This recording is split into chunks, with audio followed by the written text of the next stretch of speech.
What if I told you that some animals we thought were gone forever might actually be making a comeback?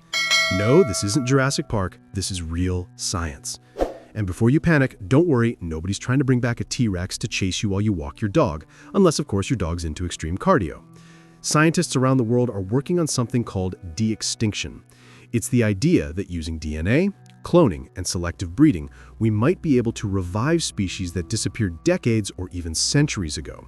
It sounds like science fiction, but believe it or not, the first real candidates are already on the table. Let's start with a bird you probably never heard of, the heath hen. Back in the early 1900s, this bird was everywhere across New England. Huge flocks filled the grasslands, and it was even a common source of food for people living there.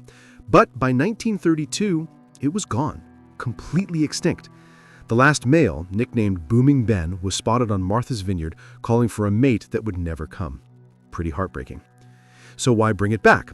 Scientists believe its close relatives, like prairie chickens, could serve as a genetic stand-in. By carefully tweaking DNA and using modern reproductive technology, there's hope that the heath hen could one day fly again, or at least strut around like it used to. But if you think that's fascinating, wait until you hear about this next creature. Imagine a frog that literally gave birth through its mouth. Yes, you heard that right. This was the gastric brooding frog. The mother would swallow her fertilized eggs, shut down her stomach acid, and carry the tadpoles inside her stomach until they were ready to hop out through her mouth. That's not just weird biology, that's downright amazing. Sadly, this frog went extinct in the 1980s, but here's the twist. Preserved DNA samples still exist, and researchers in Australia are already working with that genetic material.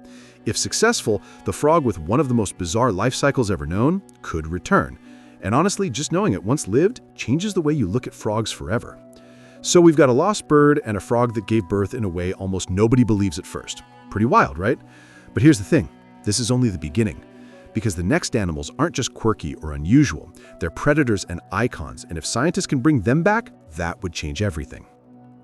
Now let's step things up, because if you thought a frog that gave birth through its mouth was strange, wait until you meet the striped predator and the legendary bird scientists are seriously trying to bring back. First up, the thylacine, also known as the Tasmanian tiger. Though it wasn't a tiger at all, it was a marsupial, more closely related to kangaroos than to big cats. It had stripes across its back, a stiff tail, and a jaw that could open to an incredible 80 degrees, almost like a living bear trap. The thylacine was once found across Australia and Tasmania, but by the 1930s, it was declared extinct. The last known thylacine died in a zoo in 1936, locked away in a cage while the world lost one of its most unique predators. But here's the exciting part. Preserved specimens still exist in museums with bits of DNA that scientists can study. With modern genetic technology, there's a real possibility of bringing the thylacine back. Teams in Australia are already working on this, combining thylacine DNA with that of its closest living relatives. The idea isn't science fiction anymore, it's an active project. Imagine walking through the Tasmanian wilderness and seeing those striped predators once again. And then there's the bird everyone knows, the dodo. The poor, chubby, flightless bird that has become the ultimate symbol of extinction. The dodo lived on the island of Mauritius and went extinct in the 1600s, wiped out by hunting and invasive animals like pigs and rats that humans brought with them. Within less than a century of meeting people, the dodo was gone. But science hasn't forgotten it. In fact, scientists have sequenced much of the dodo's DNA. Using pigeons, its closest living relatives, they believe it could be possible to recreate the dodo's unique traits.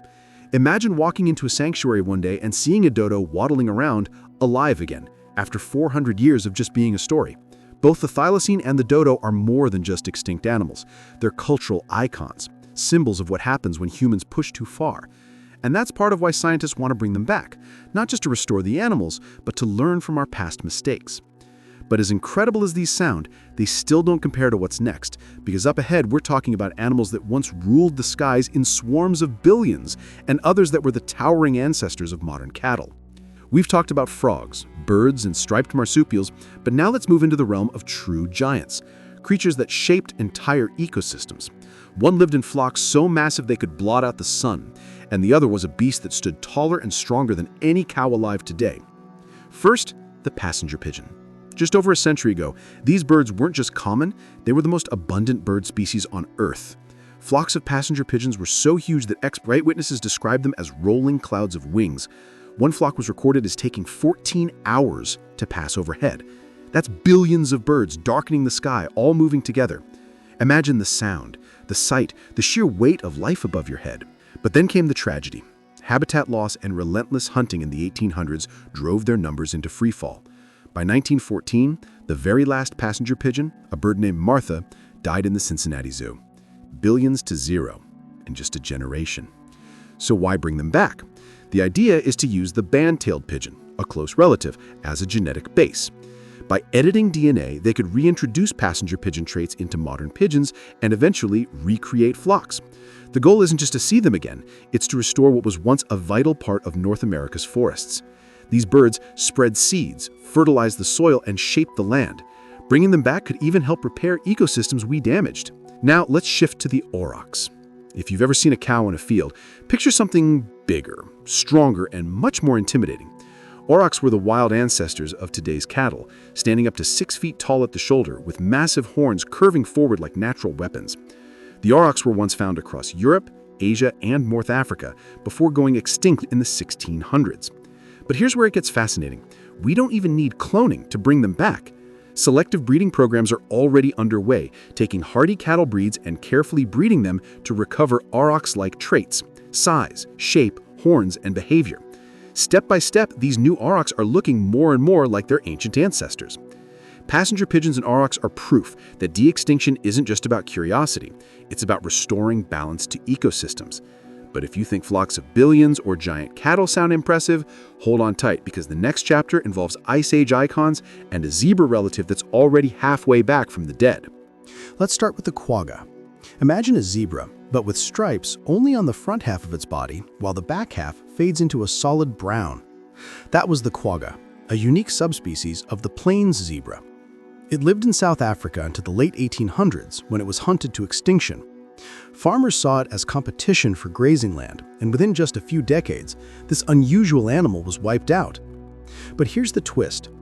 Scientists realized that the quagga wasn't a completely separate species. It was a variation of the plains zebra. That means its genetic code still lives on in modern zebras. In the 1980s, researchers began the Quagga Project, selectively breeding zebras with reduced striping. After several generations, they produced animals that look almost identical to the extinct quagga. They're not a perfect genetic match, but visually and behaviorally, they're strikingly close. In a way, the quagga is already walking the earth again. And then comes the star of every Ice Age documentary, the woolly mammoth. These shaggy giants once roamed the frozen tundra of Europe, Asia, and North America, covered in thick fur with curved tusks that could grow up to 15 feet long. They survived alongside humans for thousands of years before vanishing about 4,000 years ago, likely due to climate change and overhunting. But here's where science gets ambitious. Researchers are studying preserved mammoth DNA from frozen remains found in Siberia.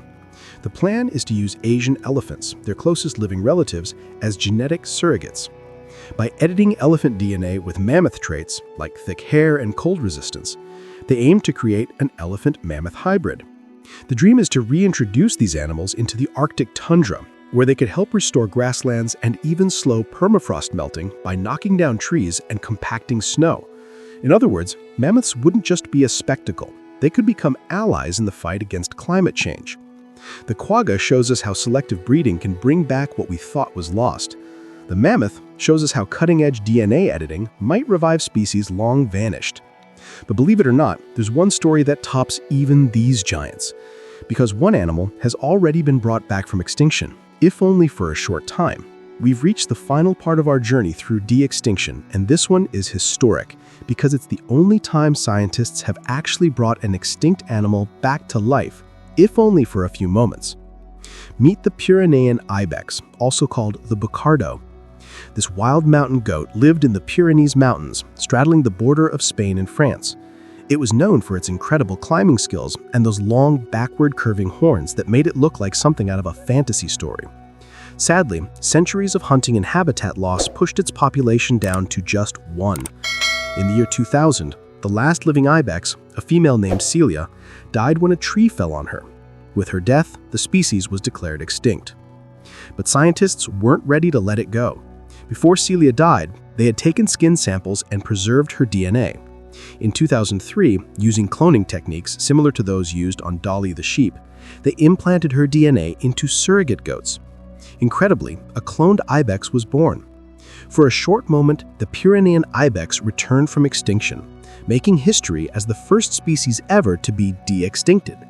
Sadly, the clone survived only a few minutes before dying due to lung complications. Still, it proved that bringing back an extinct animal wasn't just theory, it was possible. And then there's the black-footed ferret, which shows us how these same techniques can be used not only to bring species back, but to save them from disappearing in the first place. In the 1980s, black-footed ferrets in North America were down to just 18 individuals. With such a tiny gene pool, the species was in danger of collapsing. But scientists stepped in with captive breeding programs, and more recently, cloning efforts have been used to restore genetic diversity. In fact, in 2020, a cloned ferret named Elizabeth Ann was born, carrying genes from a female ferret that had died decades earlier. Unlike the ibex, Elizabeth Ann is alive and healthy. The story of the ibex and the black-footed ferret shows two sides of the same coin. One demonstrates that extinction might not be forever. The other proves that de-extinction tools can protect living species before it's too late. So from strange frogs to striped predators, from sky-darkening birds to ice age giants, de-extinction is no longer just science fiction. It's science unfolding right now. The real question is, if you had the chance, which animal would you want to see walk, fly, or crawl across the Earth again?